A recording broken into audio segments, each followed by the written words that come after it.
crois que ce film-là, c'est la première fois que je suis rentré dans un club vidéo et que j'ai vu un mur complet de cassettes à louer, de VHS. Et j'espère que vous n'avez pas le vertige. C'est aussi le genre de film où tu te poses la question avec la technologie d'aujourd'hui, à quoi ça ressemblerait avec des drones, avec les caméras IMAX. Qu'est-ce qu'il pourrait faire avec cette prémisse-là, avec la technologie qui est disponible maintenant? Aujourd'hui, à revue, avec Sylvester Stallone de 1993, Cliffhanger, et ça commence maintenant.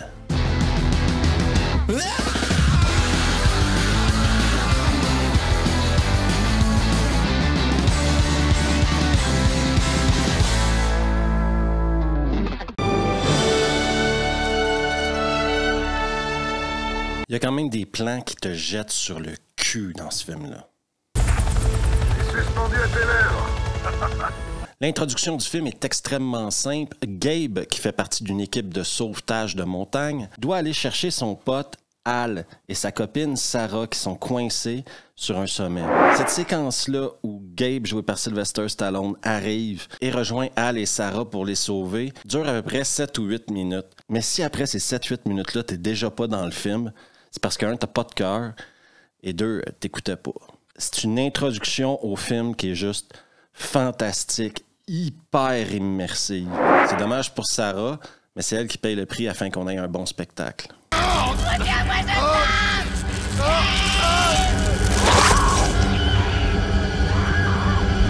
Time jump. 8 mois plus tard, on se retrouve dans les bureaux de la trésorerie américaine qui se prépare à un transfert de pognon. 3 valises de billets de 1000 balles qui équivalent à 100 millions de dollars. On y rencontre également Traverse, qu'on verra tout le long du film. Vous allez apprendre à le détester, mais juste assez. Monsieur Traverse, plein kérosène fait, prêt à décoller dans 10 minutes. Parfait. Gabe, après une absence de près d'1 an, retourne au Colorado où il va aller voir Jesse, son ancienne partenaire. Et je pense pas qu'il va recevoir l'accueil auquel il s'attendait, quoi. Si tu veux bien, je vais reprendre le reste de mes affaires. Tu sais où les trouver? On retourne au transfert d'argent. Ce coup-ci, on est déjà dans l'avion. On le sait pas maintenant, mais un des agents, lui, a été infiltré par le FBI parce qu'ils ont des doutes qu'il se passe des trucs louches à la trésorerie. Le seul problème, c'est qu'il arrive un peu trop tard.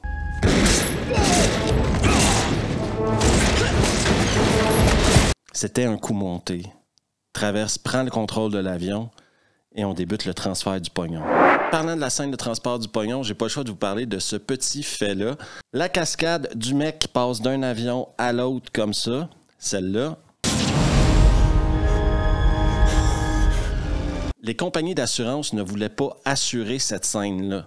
Ils ont dû payer un cascadeur 1 million. Et comme le film avait été tourné en totalité en Italie, cette cascade-là, ils ne pouvaient pas la faire en Italie. Ils ont dû la faire à la fin du tournage aux États-Unis. L'agent qui venait d'être transféré va jouer au héros. Et grâce à son dernier souffle, il va foutre la merde, une merde totale qui va enclencher les événements qui vont nous amener dans ce film-là.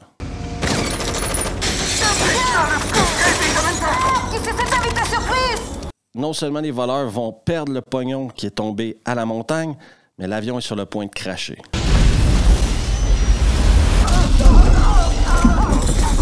Au sol, on rencontre Kalen, le méchant des méchants, et lui, il va prendre le contrôle total de la situation, et son idée, c'est d'appeler le rescue afin d'avoir des guides pour le sortir de là. Et c'est ce qu'ils vont faire.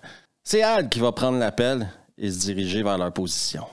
Gardez votre calme. On arrive. Tout ira bien. Faites vite, surtout! Et Jessie, elle, va aller voir Gabe afin qu'il aille aider Al. Il y a une tempête, il y a des grands vents, ils peuvent pas y aller en hélico. Elle se sentirait mieux si Gabe allait aider Al. Mais Gabe, dans sa tête, il est toujours pas rendu là, voyez-vous. Lui, il veut plus avoir la vie de quelqu'un dans les mains. J'ai plus mes sensations. T'as peut-être plus le cran, tu veux dire. Chez les méchants, un petit jeu de pouvoir se joue entre Kalen et Traverse. Il a jamais que 50 000 combinaisons. Je vais te péter la nuque, ça va pas traîner. Si vous écoutez toujours la vidéo, pourquoi pas laisser un petit commentaire, s'abonner, un pouce bleu, tout ce qui fait rouler l'algo YouTube. Heureusement pour tout le monde, Gabe va avoir décidé d'aller aider Al quand même, parce qu'il a beau avoir cette peur-là en dedans de lui, de payer le prix d'une erreur, mais le courage dépasse toutes les valeurs. C'est Sylvester Stallone. C'est Rambo, c'est Rocky. Vous pensez vraiment qu'il va abandonner son pote comme ça sur le flanc d'une montagne? Malgré le fait que Gabe et Al ont 2-3 petites choses à régler entre eux, Surtout dû à la mort de Sarah, quoi. Et t'as pas eu à tout expliquer à sa famille? Et toi, elle t'a pas eu à fronter ses yeux quand elle est tombée? Le problème, c'est lorsqu'ils vont arriver au site de l'écrasement d'avion, bien, ça sera embuscade. Chaussures, chaussettes, 100 millions de dollars, rien de plus, rien de moins.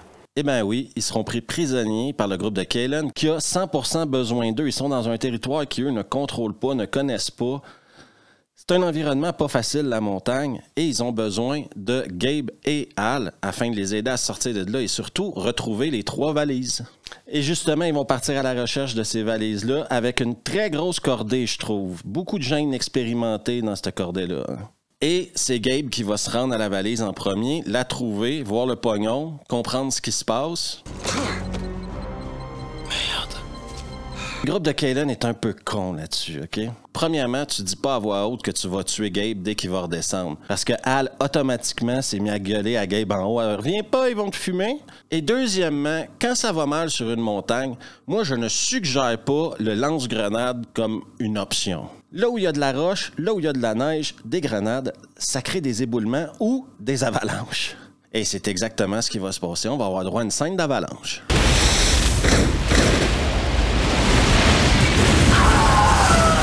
Ils viennent de perdre un tiers du pognon. Elle a la mission de les guider vers la 2e valise. Gabe, tant qu'à lui, survit du mieux qu'il peut.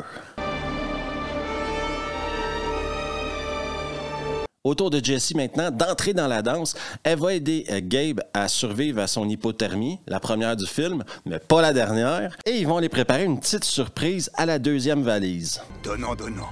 Putain de merde! Les groupes décident de se reposer pour la nuit. Les groupes de Kaylen vont au refuge où Gabe a survécu à l'hypothermie, alors que Gabe et Jessie, eux, ont de quoi faire un petit feu. Ça vient cher de se chauffer aujourd'hui. Il y a un petit storyline que j'ai sauté jusque-là, c'est pour vous l'expliquer. Maintenant, ça va être plus simple. Quand Gabe revient au Colorado, il croise 2 dudes. Oui, on n'a pas le choix de les appeler des dudes parce que c'est des mecs de sport extrême des années 90. Sans blague, lâche nous sans mur pour nous faire le saut de la mort. Et eux, ils se sont amusés à faire du base jumping, de sauter en parachute d'une montagne. Ils ont également passé la nuit à la montagne parce qu'ils ont été coincés par la tempête. Et au petit matin, eh bien, ils vont tomber sur le groupe de Kaylen. Ils vont croire que Al, parce qu'ils le connaissent, ils pensent qu'il n'y a rien de mal, quoi. Mais pour un des deux, ça va très mal aller.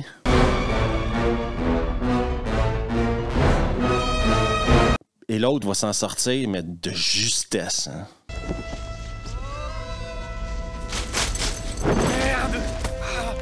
Al, par contre, n'est pas stupide. Il fait faire le long chemin à Kaylen et son groupe, ce qui permet à Gabe et Jessie, eux, de prendre un raccourci, essayer de rattraper le groupe le plus rapidement possible. Mais les raccourcis en montagne, ça vient avec un niveau de risque assez important. Qui aime les chauves-souris?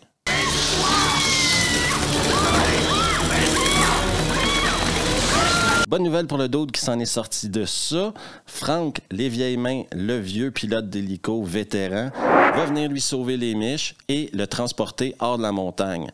Ce qui va faire en sorte que Frank est sur la radio et le groupe de Kaylen va l'entendre. Et ça annonce que du mauvais pour Frank. Par contre, Gabe se retrouve au mauvais endroit, au mauvais moment. Walker! Le monde est petit, hein? Joli duel dans la grotte où Gabe en prend plein la moule. Ce qui va nous mener à un truc que j'avais jamais vu dans un film, mort par stalagmite.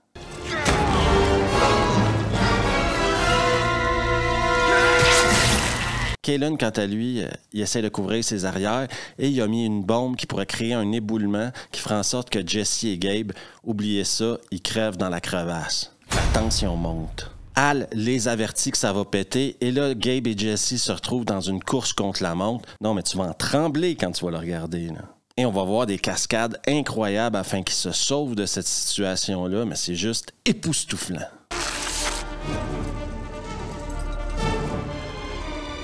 Tu ressens la tension comme si tu étais là.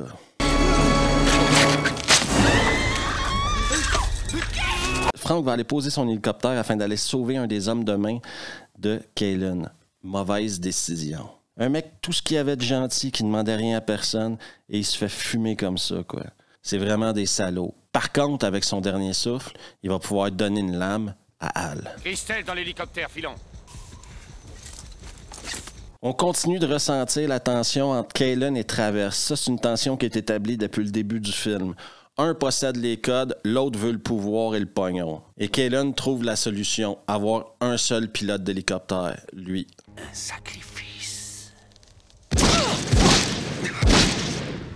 De son côté, Gabe continue son ascension vers la 3e valise. Jesse part chercher des secours. Et comme ils arrivent au point de la 3e valise, eh bien, Al n'a plus vraiment d'utilité pour le groupe de Kaylen. Et ils vont décider d'essayer de le tuer. Je dis bien essayer de le tuer parce que s'il y a un mot que je peux utiliser pour définir Al dans ce film-là, eh bien, c'est qu'il est résilient. La saison est finie, sale con! Gabe va prendre possession du fric de la 3e valise. Traverse, lui, est en train de péter un câble total parce que quand il est arrivé à la 3e valise, il s'est rendu compte que c'était un lièvre. Gabe leur joue dans la tête depuis le début. Putain de merde! On se retrouve donc duel entre Gabe et Traverse. Faut avoir une relation avec la science assez flexible quand on regarde certaines scènes de ce film-là. Par exemple, les scènes d'hypothermie. Mais on va passer par-dessus ça parce qu'il y a des choses plus importantes. Gabe va réussir à fumer Traverse à travers la glace avec son flingue à crochet. C'est hyper stylé, hein?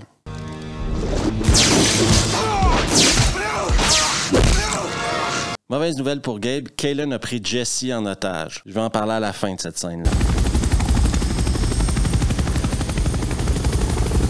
On se retrouve donc dans une situation où Kaylen veut les 30 millions, Gabe veut Jesse. Une seule solution, faire un échange.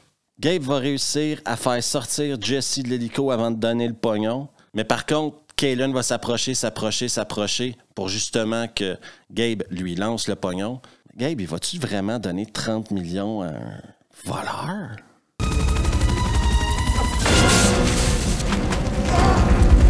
Le niveau d'action de la scène finale de ce film-là est juste incroyable. La tension est au rendez-vous. À un certain moment donné, ils se battent sur le dessus d'un hélicoptère suspendu dans le vide. Non, mais c'est juste top. Et bien sûr, après un certain moment, le bien finit toujours par l'emporter sur le mal. Et Gabe va s'en sortir. Mais je vous le dis, la scène finale de ce film-là, elle est fantastique. Et rappelle-toi bien, connard! Interdiction de descendre avant l'arrêt! Cliffhanger 1993, avant de dire toutes les choses que j'aime de ce film-là, il y a 2 choses que j'aime moins et j'aimerais ça en parler maintenant. Le fait qu'on prenne Jesse en otage est complètement débile. John Lithgow, qui joue Kaylen, en train de piloter l'hélicoptère, pointe son flingue sur une Jesse qui est sur le sommet d'une montagne.